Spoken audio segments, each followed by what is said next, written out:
We felt a sense of separation in the society in the beginning of our project.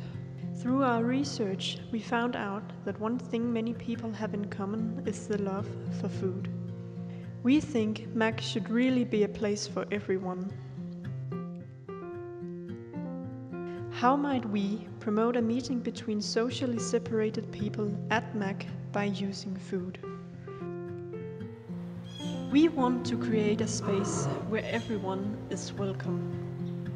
The Amesa restaurant is a place where people from different social layers can eat side by side without feeling intimidated by each other.